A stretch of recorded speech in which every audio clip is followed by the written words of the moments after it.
percaya, kita menyembah Tuhan yang bangkit, amin. Amin. Boleh sekali lagi, tos dong sama kanan kirinya bilang, Tuhan Yesus bangkit.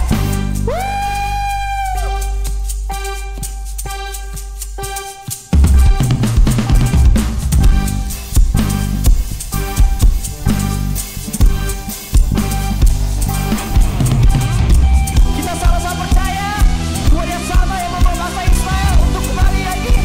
Kita percaya dan Tuhan yang sama yang membawa Indonesia merdeka, amin. Amin.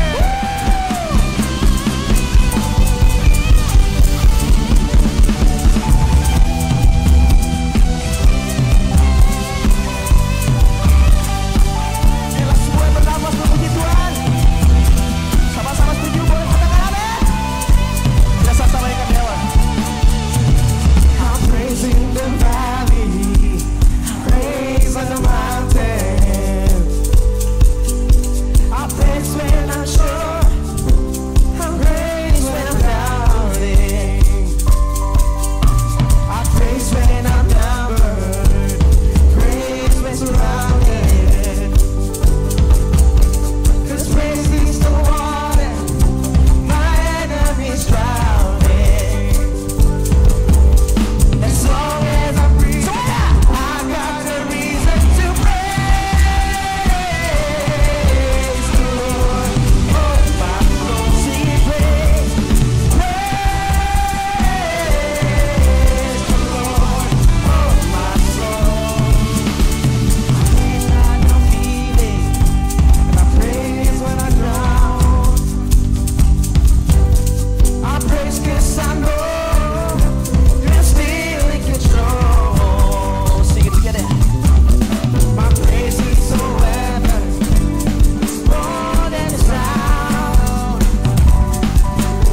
My praise is the shout that brings Jericho down. As long as I'm breathing, I got a reason to praise the Lord. Oh, my soul, praise. I won't be quiet. I won't be quiet. My God is alive. How could I keep it secret? Praise the Lord. Boleh dong, tangan dong semuanya. Everybody, clap, clap, clap, clap. Yes, yes.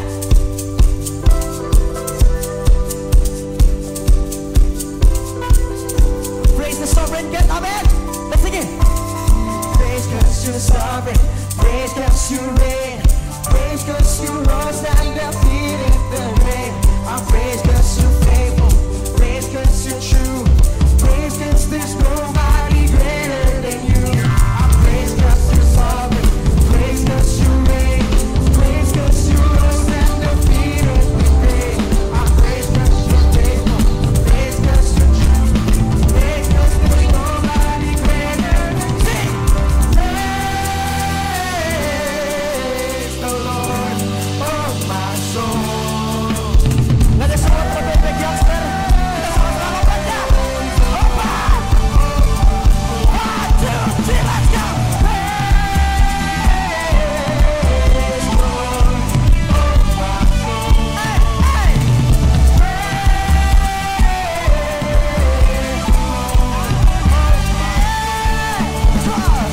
I won't be quiet, my God is alive.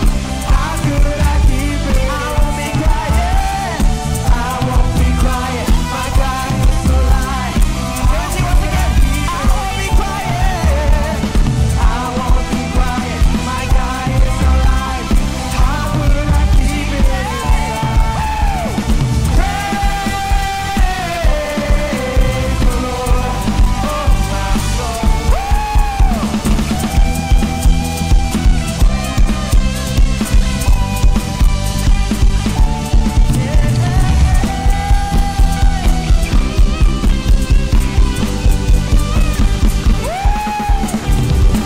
Sekali lagi berikan tepuk tangan yang paling kita untuk Tuhan kita. Masih dalam suasana memuji Tuhan. Kita tetap di tempatnya masing-masing, jangan duduk dulu. tetap bangkit berdiri, kami mau menyembah Tuhan.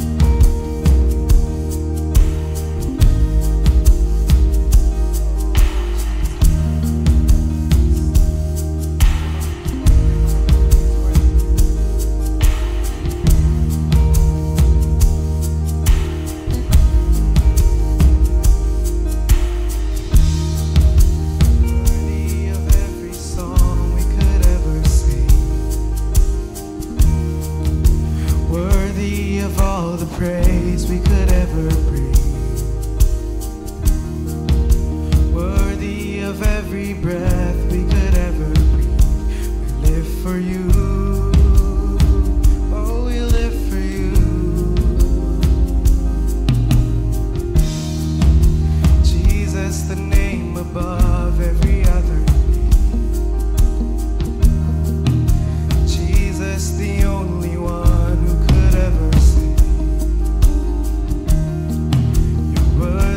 of every breath we could ever live. We live for you, oh we live for you. Sing holy, holy, there is no one like you, there is none beside you. Open up my eyes in wonder, show me who you are and fill me with your heart and lead me in your love to those around. Teman-teman, let this be your testimony. Let this be your prayer.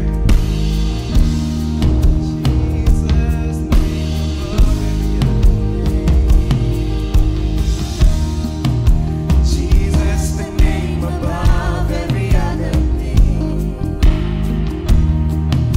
Jesus, the only one who could ever save.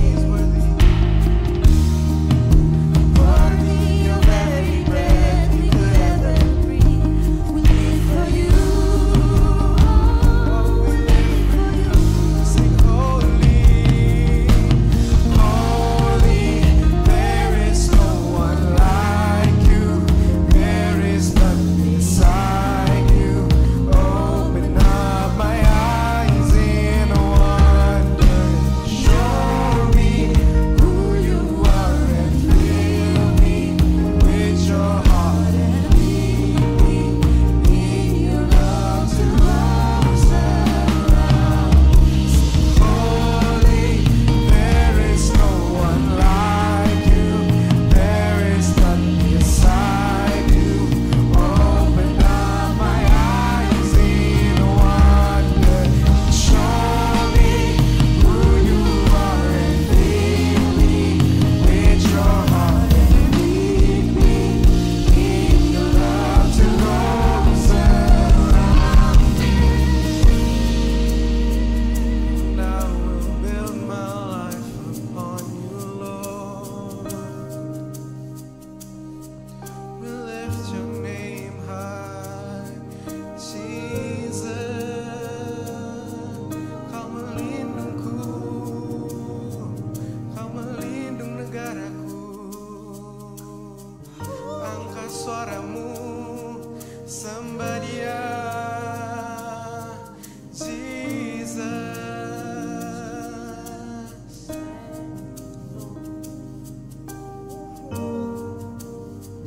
We need you, Lord. We love you, Lord. Lift up your hands and sing. Holy, holy, holy, Jesus.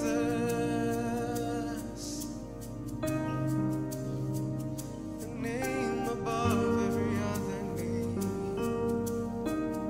Of our face.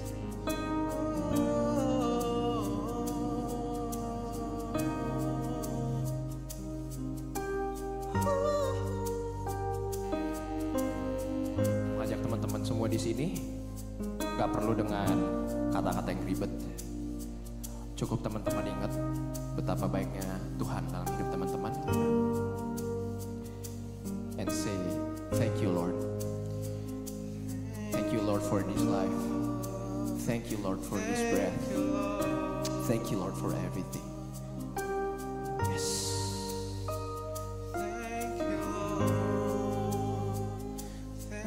Kami sembah Kau, Tuhan dan Rajaku. Because you're worthy, Lord. Kau yang layak. Build a life upon you, Lord. Sumber kehidupan.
Tema sebulan ini kita bahas apa? Nah, dalam konteks ini, kemerdekaan ini dan keberanian gitu ya, Kak Felix dikasih tema judulnya The Bold Road. Nah, dalam artian apa? Bahwa perjalanan kehidupan kita itu perjalanan yang dijalani itu dengan penuh keberanian di dalamnya. Nah, kalau ingat beberapa kemarin yang sharing jam segini siapa? Kak Yuni ya. Kak Yuni yang sharing, sebelumnya Kak Felix juga sharing lagi gitu ya.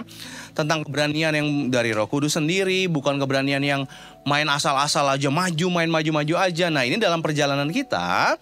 Tapi kita mau Kak Felix mau tanya ini dulu. Ketika pertanyaannya tentang ini, tentang Indonesia, kira-kira kita coba renungin sebentar saja.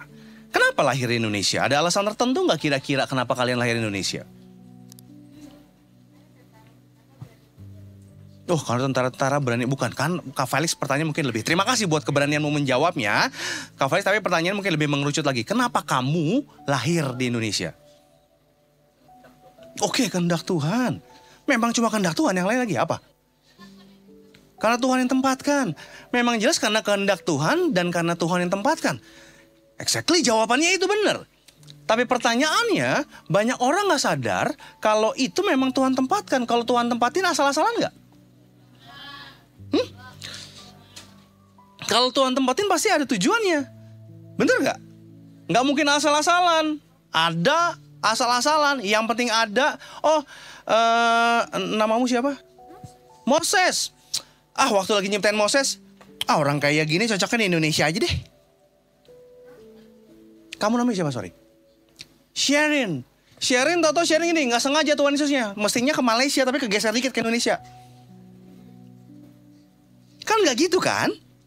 Gak gitu kan? Bahwa Tuhan menciptakan kita, itu jelas dalam bagian kehendaknya dan ada tujuannya. Nah, kenapa? Karena pada dasarnya kita gak bisa pilih. Ada yang bisa milih gak mau lahir di mana? Aku mau lahirnya di Papua Nugini aja deh. Di Timur-Timur aja deh. Aku mau lahir di Ethiopia aja deh. Oh ya, yang pada nggak mau semua jawab. Oke, mau lahir di Amerika deh. Di Australia deh. Kan nggak bisa milih kan. Tuhan nanti kalau suatu saat Tuhan melahirkan aku di dunia, aku mau lahirnya di Eropa ya. Pokoknya yang dingin-dingin empuk. Wah, dingin-dingin empuk tuh kue. Permen. Yang dingin itu tempat yang dingin, nggak mau di Indonesia. Maunya lahir ulang lagi. Kan kita nggak bisa pilih-pilih. Kita nggak bisa pilih keluarganya, lahir di keluarga apa, mau pilih nggak bisa. Lahir di zaman apa nggak bisa. Kok tadi pagi nyebut, oh zaman Soekarno, ada yang mau lahir di zaman Soekarno katanya. Emang mana bisa zaman Soekarno ibadah gini santai. Waduh, mana bisa pakai celana pendek. Waduh, mana bisa. Dikit-dikit ketemunya perang, ketemu Belanda gitu kan. Nah, kan nggak bisa apa-apa perang. Tapi ngomong gini, kita nggak bisa pilih. Coba bilang sama gini, nggak bisa pilih. Coba ingetin, nggak bisa pilih. Tapi yang kita bisa pilih itu ini ternyata.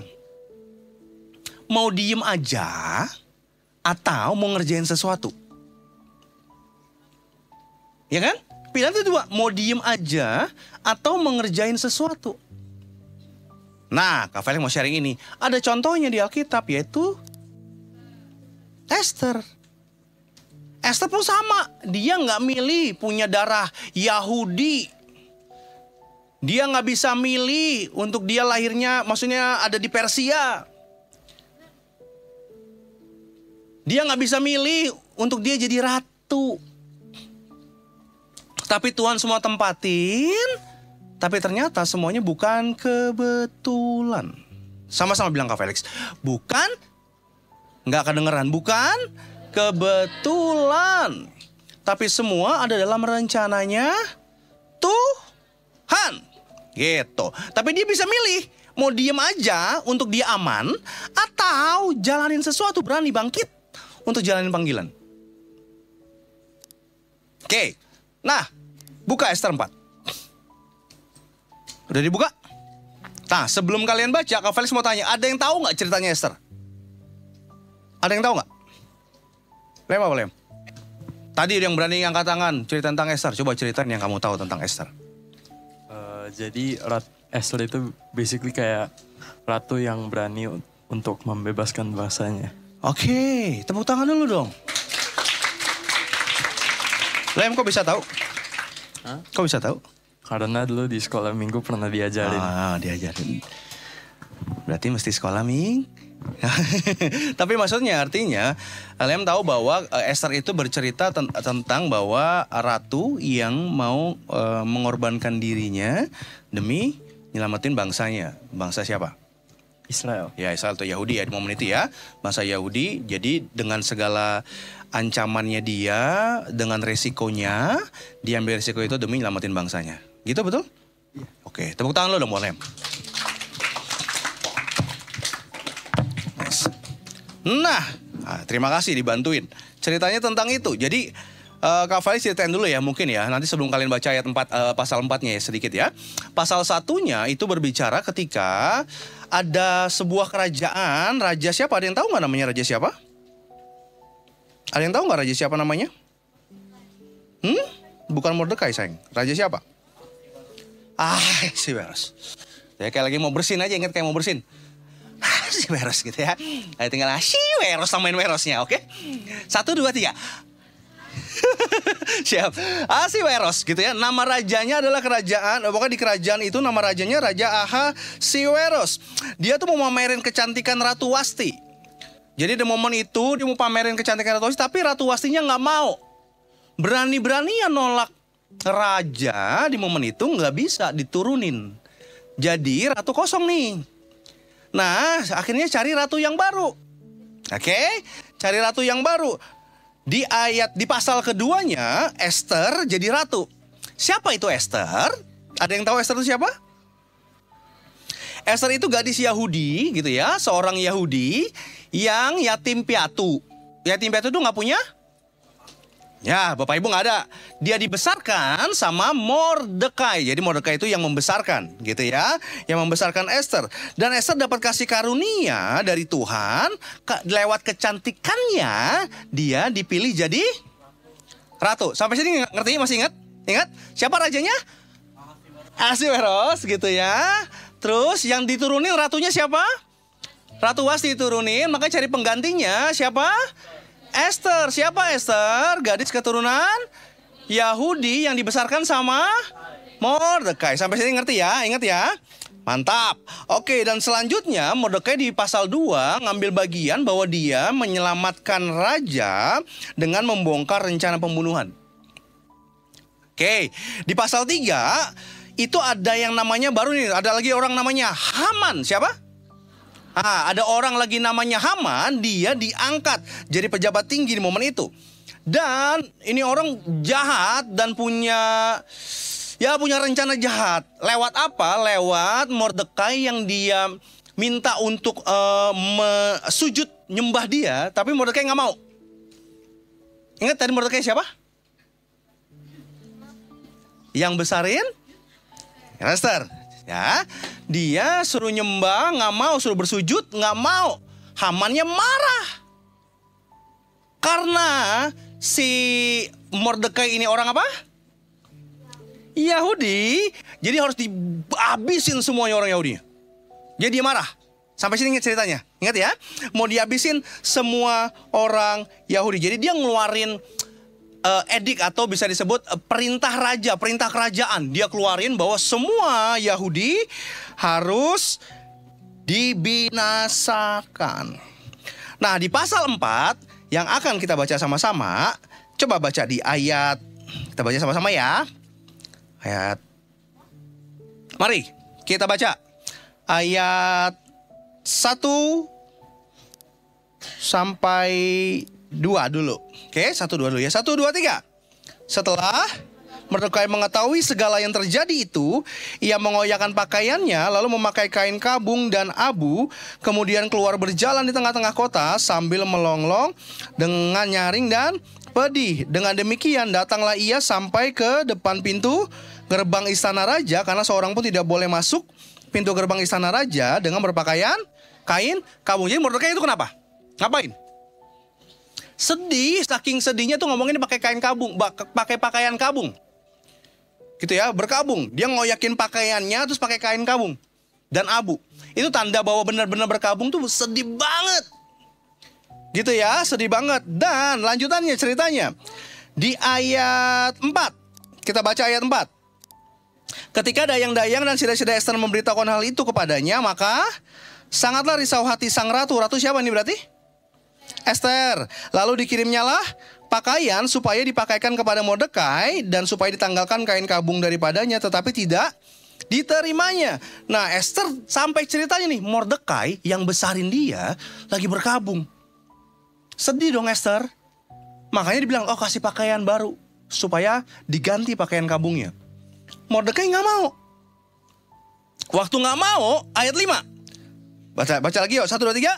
Maka Ester memanggil Hata, salah seorang sida-sida raja yang ditetapkan baginda melayani dia, lalu memberi perintah kepadanya, menanyakan Mordekai untuk mengetahui apa artinya dan apa sebabnya hal itu. Oke. Akhirnya Ester manggil Hata untuk bilang gini, kamu tolong ketemuin Mordekai, tanya kenapa dia gitu. Karena Ester nggak tahu kenapa. Jadi di pasal 1-3 yang tadi Kak Felix jelasin dengan singkat, Ester nggak tahu. Kenapa Ester nggak tahu? Karena dia di istana. Jadi dia nggak tahu. Nah, dia mau tahu kenapa sih nih? Kok Mordekai yang besarin dia, kok sampai berkabung begitu banget? Sebabnya apa? Dia kirim orang untuk pengen tahu. Singkat cerita, Mordekai ceritain apa yang dialaminya. Diceritain bahwa perak dijanjikan oleh Haman untuk orang-orang Yahudi dibinasakan, gitu ya. Dan akhirnya ada perintah yang dikeluarkan. Nah, dikasih tahu itu dah. Dan akhirnya ayat berapa? Ayat 8 yang terakhir. Lagi pula Hata disuruh menyampaikan pesan kepada Ester supaya pergi menghadap raja untuk memohon karunia-Nya untuk membela bangsanya di hadapan baginda. Jadi apa yang Mordekai mau? Mordekai mau apa? Supaya Ester ketemu siapa? Raja untuk bilang apa? Untuk memohon pengampunannya atau memohon karunia-Nya dan belain bangsanya. Oke. Terus nih bolak-balik lagi nih, Ester nyuruh Hata lagi ngomong Mordekai. Ya, dikasih tahu dan lain-lain. Karena ada undang-undangnya, ada hukuman mati kalau ada orang yang tidak dipanggil terus ketemu sama raja. Kalau raja nggak suka, hukumannya mati. Ngerti nggak maksudnya? Contoh, kamu nih mau ketemu sama Kak Felix nih. Ketemu sama Kak Felix nih. Kak, mau ketemu sama Kak Felix, ngomong sama Kak Benny. Oke, tahu-tahu ketemu sama Kak Felix nih. Kak Benny nggak ngomong sama aku. Ketemu, Kak aku mau ngomong dong. Terus Kak Felix bilang nih, nggak suka gue ngomong sama dia. Mati. Ngerti nggak maksudnya? Bayangin ya. Artinya, Ester ini kalau ketemu raja, resikonya apa? Nggak kedengeran. Resikonya apa? Jadi dia ketemu sama raja punya resiko dia mati. Nah, dengan hal inilah berarti tadi jelas ini situasinya. Situasinya apa? Bangsanya dalam bahaya. Yahudi bahasa bahaya. Kenapa bahaya? Karena mau dibinasakan, dihabisin, gitu ya. Dan lanjutannya Mordekai ngingetin ini jadi panggilan buat Ester. Ada kata-kata begini, ayat 14-nya. Coba baca ayat 14 deh. Ya, kita baca sama-sama yuk. Di ayat 14 yang terakhir dari mulai siapa tahu. Ya, siapa tahu, oke? Udah ketemu ayat 14-nya? 1, 2, 3. Siapa tahu mungkin justru untuk saat yang seperti ini engkau beroleh kedudukan sebagai. Ngerti gak maksudnya Mordekai ngomong gitu kenapa? Waktu si Ester bilang, ini hukumannya mati loh gue. Terus Mordekai ngingetin gini, siapa tahu justru Tuhan bawa kamu jadi ratu untuk momen ini. Ngerti gak maksudnya? Untuk momen kamu bisa nyelamatin bangsamu. Diingetin itu, gitu kan? Dan akhirnya ini jadi sebuah panggilan buat Ester. Untuk momen ini, untuk saat ini ketemu panggilannya. Ester yang tadinya diam di istana, tiba-tiba diingetin sama Mordekai, ini panggilanmu. Apa yang jadi responnya Ester? Oke, apa yang jadi respon Ester? Ayat 15. Kita baca sama-sama, 1, 2, 3. Maka Ester menyuruh menyampaikan jawab ini kepada Mordekai. Ngapain? Pergilah, terus kumpulkanlah semua orang Yahudi yang terdapat di Susan, bukan mamanya Layam. Terus, dan berpuasalah untuk aku, janganlah makan dan janganlah minum 3 hari lamanya, baik waktu malam, baik waktu siang. Aku serta dayang-dayangku pun akan berpuasa demikian. Terus, dan kemudian aku akan masuk menghadap raja, sungguh pun berlawanan dengan undang-undang. Kalau terpaksa aku mati, biarlah. Jadi, apa respon Esther? Apa respon Esther? Dia berani ngelangkah. Oke, kalau memang ini panggilan yang Tuhan tetapkan dalam hidupku, oke, gue akan ngelangkah. Tapi, dia susun strateginya. Doa, kumpulin semua, doa puasa. Gue juga, bukan nyuruh doang. Nggak nyuruh doa puasa doang, tapi dia bilang, aku juga akan doa puasa. Abis itu, aku akan ketemu sama raja, akan ngomong. Walaupun resikonya mati, dia ngomong. Dia nggak hanya mengharapkan yang terbaik, tapi dia juga menyiapkan dirinya. Karena keberanian sejati itu bukan ceroboh, tapi berserah atau bersandar pada siapa? Pada Tuhan. Jadi Esther bikin strategi. Apa strateginya tadi? Suruh ngapain? Kumpulin, terus puasa dan berdoa. Terus apa? Aku juga.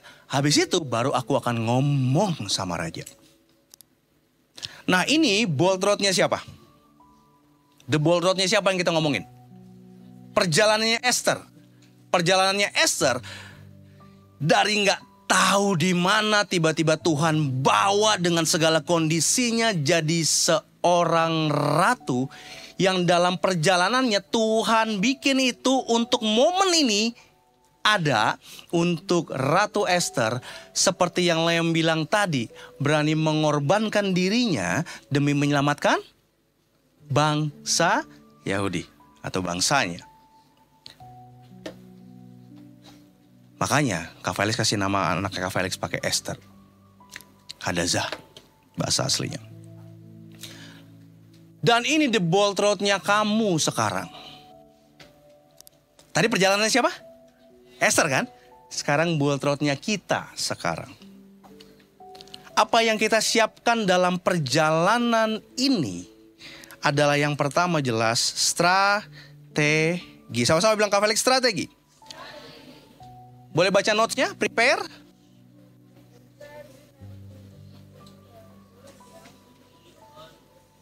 Prepare strategically. Don't be reckless. Keberanian bukan main asal maju aja. Oke, maju aja bukan. Tapi ada strateginya, yaitu menyiapkan. Persiapan itu bagian strategi. Bilang sama-sama Kak Felix. Persiapan bagian strategi. Ada nggak kira-kira kalian? Oke, kalian ikut sebuah turnamen. Shalom deh. Ada contohnya. Shalom ke sini. Shalom ke sini. Enak nih, ada contoh-contohnya. Untuk yang nggak tahu, Shalom ini penyanyi. Ceritain kemarin Shalom ngapain? Aku lomba di Chicago. Chicago-nya bukan di sini ya, bukan Chicago-nya Bandung itu, Chicago, Cicahem gitu ya, bukan ya? Ah iya, Amerika. Oke, terus? Aku mendapatkan juara 1. Oke, Kak Felix tanya. Kamu waktu mau ke sana pakai latihan nggak? Pakai. Latihannya apa? Bernyanyi. Oh, bukan latihan renang. Oh, enggak dong, Kak. Enggak. Latihan nyanyi beneran? Bener. Latihan nyanyinya sejauh apa? Sehari mungkin bisa 2 jam. Sehari 2 jam latihan nyanyi. Baik pemanasan, terus latihan scales-nya. Oke. Terus habis itu sampai sana apa lagi yang dipersiapin? Sampai sana kan Amerika kan beda sama Indonesia kan? Iya. Lagi dingin apa nggak di sana? Lagi summer kemarin. Oh, lagi summer. Berarti siapin baju-bajunya sesuai sama musimnya. Iya. Oke, apa lagi kira-kira disiapin? Aku siapin competition bajunya dan musiknya juga. Oke, -1-nya. Iya. Oke, -1-nya disiapin, baju kostumnya pun disiapin. Semua disiapin. Nah, akhirnya dalam kehendaknya Tuhan, kamu bisa juara. Iya. Benar? Benar. Tepuk tangan lu buat Shalom dong. Silakan Shalom. Enak ada contohnya. Strategi yang Shalom kerjakan untuk ngikutin lomba di Chicago, bukan tadi yang lain gitu ya. Jauh di sana. Kalau tanpa persiapan, ngapain ke sana? Liburan. Tapi dia tahu bahwa ini pertandingan yang dikerjakan. Dia pergi ke sana dengan persiapan. Nyanyinya disiapin, lagunya disiapin, bajunya disiapin, bahkan kelengkapan di sana disiapin. Semua disiapin. Ini ngomongin strategi. Ini ngomongin strategi dan kenyataan. Strateginya bukan gini. Supaya aku. Bukan. Tapi kalau kita melihat dalam kacamata yang apa yang Tuhan kerjakan. Tapi bukan supaya, tapi karena.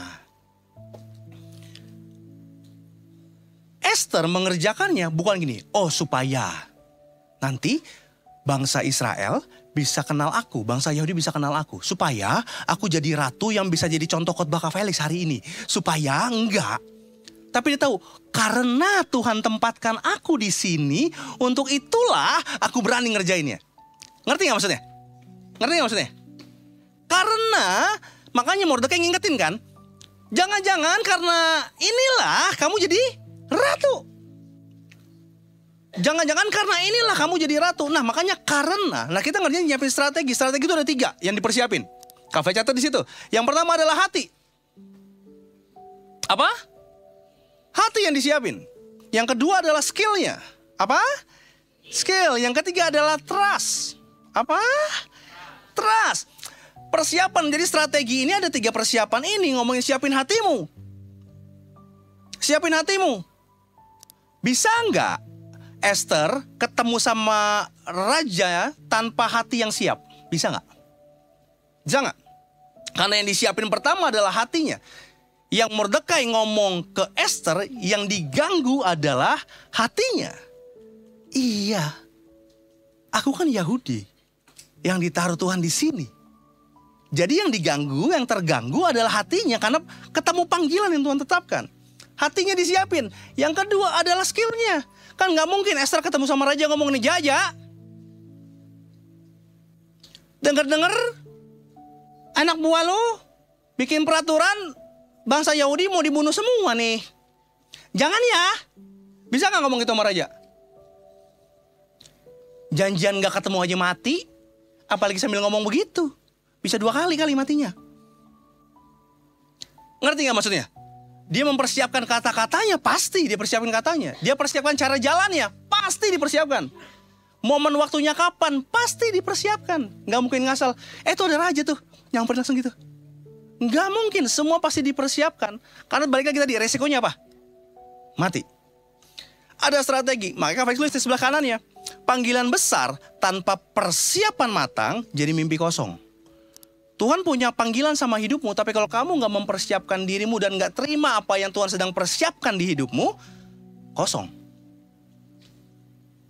Kosong. Sampai sini masih ikut? Masih ikut nggak? Aduh, masih ikut nggak? Yang kedua, jadi yang pertama tadi apa? Strategi. Yang kedua adalah waktu. Bilang sama-sama Kak Felix, waktu. Boleh baca notes-nya?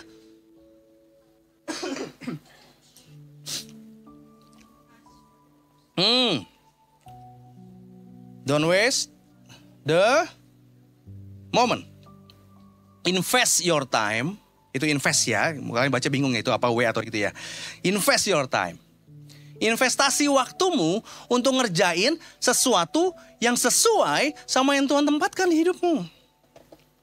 Esther sadar kan kalau dia tunda bisa terlambat. Kalau bisa terlambat, bangsa Yahudi akan habis. Ada urgensinya, ada waktu yang gini.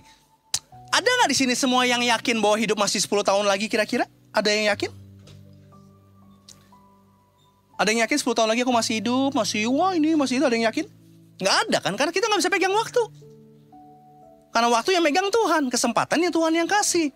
Nah, karena tahu waktu itu terbatas, makanya kita gunakan nggak bebas. Jangan sembarangan kita kerjainnya. Bahwa waktu yang Tuhan kasih, kita pakai untuk balik lagi tadi, mempersiapkan tadi.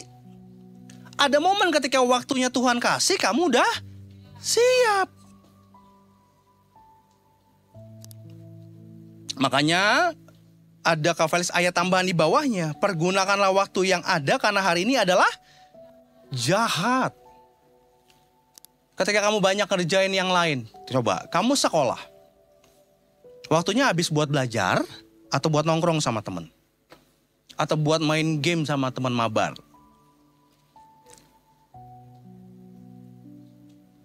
Itu kurang lebih kayak coba gambarin deh. Kamu kuliah, banyak habisin buat apa? Kira-kira harimu banyak habis buat apa? Nah, yang terakhir. Doa, sama-sama bilang Kak Felix, doa. Baca notes-nya. Unite in prayer, don't lose heart. Mordekai dan orang Yahudi berdoa dan berpuasa bersama dengan Esther. Sehingga kebangkitan itu selalu dimulai sama doa. Mulai sama doa. Banyak cerita kesaksian ketika banyak orang, anak-anak yang doain orang tuanya, capek papa mama berantem terus lihat hari-hari. Tapi dibawa terus dalam doa, mereka bisa ngelihat papa mamanya ngalamin pemulihan. Banyak kesaksiannya. Ataupun sebaliknya, ada yang berdoa buat papa mama, tapi papa mamanya gak baik-baik. Tapi kekuatan Tuhan menyertai dia, gak jadi yang korban. Enggak sembarangan memperlakukan hidupnya karena ngomong, aku kan keluargaku berantakan, terserah hidupnya gimana jadinya. Enggak. Lebih baiknya kasih karunia Tuhan. Nah, jadi strategi ini, bold road ini adalah ada dalam kehidupan kita. Yaitu apa yang pertama tadi? Strategi, enggak asal sembarangan. Yang kedua, waktu, gunakan waktu dengan baik. Yang ketiga, doa. Jelas ini doa jadi kekuatannya untuk dalam bersama-sama menjalankan keberanian yang Tuhan tempatkan. Sehingga Kak Felix tutup sama ini. Esther rela mengorbankan nyawanya demi bangsanya. Dia ngomong kalau terpaksa aku mati, ya udahlah mati. Tapi Yesus beneran mati buat kita. Beneran mati untuk kita diselamatkan. Bener-bener mati untuk menyelamatkan kita. Esther berdiri di hadapan raja, membawa bangsanya di belakangnya, benar? Membawa bangsanya di belakangnya. Yesus hadap Bapa dengan murka Bapa yang dengan dosa-dosa manusianya, dia menanggung dosanya dan dia harus mati 3 hari dan akhirnya bangkit mengalahkan maut. Dalam 3 hari itu ada penghakiman lewat apa yang kalian kerjakan.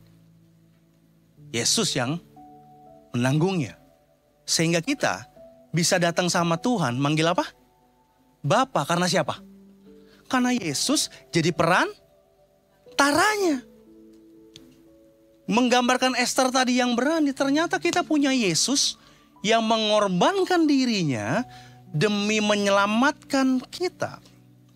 Yang akhirnya membuat gini, apakah tanpa tujuan? Tidak. Karena ketika Kristus mati, berani melangkah untuk mati untuk kita, demikian juga kuasa kematian dan kebangkitannya memampukan kamu untuk berani melangkah dalam kehendaknya Tuhan. Jadi Kak Felix mau tanya ini. Mau diem nyaman di istana? Esther kan istana tuh. Mau diem nyaman di istana atau mau bangkit ngelakuin sesuatu buat Indonesia? Mungkin kalau ngomongin Indonesia kebesaran, oke, buat apa yang Tuhan tempatkan di hari-harimu dulu sementara kecil-kecil ini. Yang sederhana. Apakah kita sudah menyiapkan diri menggunakan waktu hidup dalam kekudusan berdoa buat bangsa kita hari-hari? Atau cuma jalanin terserah yang aku mau aja, mimpi-mimpiku aja? Satu orang Esther bisa nyelamatin bangsanya. Ini banyak nih. Anak youngsters nih. Yang bisa ngambil bagian, tanda kutip, menyelamatkan Indonesia. Lewat apa yang kalian bisa kerjain di sini. Sederhana. Mungkin dari hal-hal kecil yang kalian kerjain. Tapi itu dikerjakan dengan hati yang sadar bahwa aku bukan kebetulan. Tapi ada tujuan yang Tuhan tetapkan. Sebelum berdoa, kita nggak bisa pilih di mana kita lahir. Kita nggak bisa pilih itu semua. Tapi kita bisa pilih mau diem atau mau ambil bagian. Karena Tuhan menaruh kita di sini bukan kebetulan. Tapi penempatan ilahi, ada rencananya Dia yang Dia taruh. Dan the bold road-nya kita adalah berani melangkah bersama Kristus demi kemuliaan Tuhan untuk kebangkitan Indonesia. Amin? Enggak kedengeran, amin?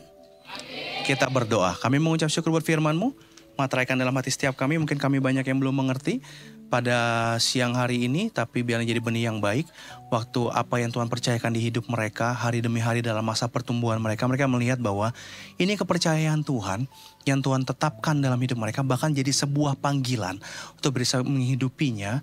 Dan bisa membagikan kasih Kristus itu. Bagi banyak orang melalui hidup mereka. Jika satu orang Esther bisa menyelamatkan bangsanya. Demikian setiap kami, generasimu, di youngsters ini. Dalam apa yang sederhana Tuhan percayakan dalam hidup setiap kami. Tuhan pakai kami, hidup kami. Untuk menyelamatkan Indonesia. Untuk menyelamatkan generasi kami. Untuk menyelamatkan keluarga kami. Karena kami tahu kami ada di sini. Bukan karena kebetulan. Tapi karena tujuan Tuhan. Dan tujuan itulah yang membuat kami berani mengerjakannya. Karena bukan buat kepentingan kami. Tapi kepentingan Tuhan yang permuliakan. Di dalam nama Yesus Kristus sama-sama kita katakan. Bagi saudara-saudara yang diberkati Impact Community Indonesia dan ingin memberikan persembahan atau donasi, dapat disalurkan ke rekening Bank Gereja Impact Community Indonesia dan Yayasan Tangan Pengharapan, serta QR Code BCA Mobile, GoPay, OVO, Dana, Shopee, dan Link Aja. Ibadah Impact Community Indonesia menjadi 5 sesi. Ibadah jam 8 pagi, jam 10, jam 12 siang, jam 3 sore, dan jam 5 sore. Seluruh ibadah berlangsung on-site di Mall of Indonesia, lantai P3, Kelapa Gading, Jakarta Utara. Bagi jemaat yang ingin mengikuti secara online, ibadah live streaming dapat diikuti pada pukul 10 pagi waktu Indonesia Barat di YouTube Impact Community Indonesia. Mari bersama-sama untuk datang dan mengikuti 60 Minute Worship secara on-site setiap Rabu malam, pukul 19.30 waktu Indonesia Barat. Langsung di Gereja Impact Community Indonesia, Mall of Indonesia lantai P3. Mari bawa keluarga dan ajak orang-orang yang Anda kasihi. Impact Community Indonesia Friday Service. Ibadah setiap hari Jumat yang ditayangkan secara online pukul 19 waktu Indonesia Barat. Ibadah Saturday Service. Ibadah Sabtu Impact Community Indonesia ditayangkan online setiap Sabtu pukul 19 waktu Indonesia Barat di YouTube Impact Community Indonesia.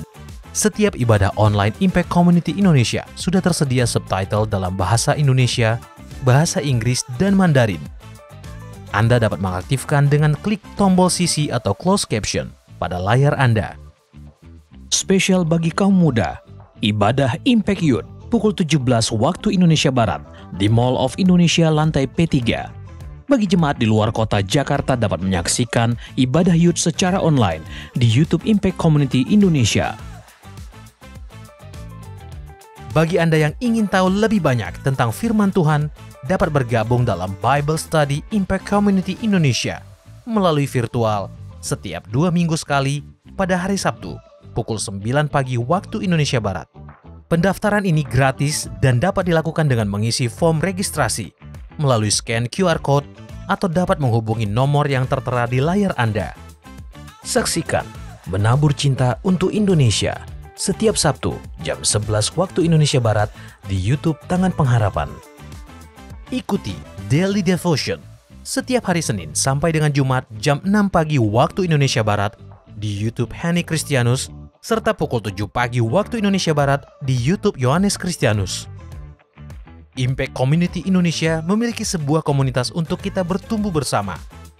Bagi Bapak Ibu Saudara yang ingin bergabung di Komsel Impact Community Indonesia, dapat mengisi link form pendaftaran di bawah ini. Bagi Anda yang rindu menjadi jemaat Impact Community Indonesia, dapat mengisi Google Form atau scan QR Code di layar Anda. Saudara dapat mengirimkan permohonan pelayanan doa dan konseling, atau jika Anda memiliki doa yang terjawab, serta kesaksian atas jawaban doa Anda, melalui Google Form, WhatsApp, atau email impactcommunity.id@gmail.com. Bagi Anda yang rindu untuk dibaptis, Anda dapat mendaftarkan diri Anda dengan scan QR Code yang ada di layar kaca, atau menghubungi kami di 0811 9777 745. Tangan Pengharapan memproduksi merchandise Positive by YTP dan batik Tangan Pengharapan untuk menolong pendidikan anak-anak pedalaman Indonesia. Pembelian dapat dilakukan di online store Tangan Pengharapan, di Tokopedia, Shopee, dan WhatsApp merchandise Tangan Pengharapan di 0813 1100 5568. Temukan dan ikuti media sosial kami di YouTube dan Instagram Impact Community Indonesia.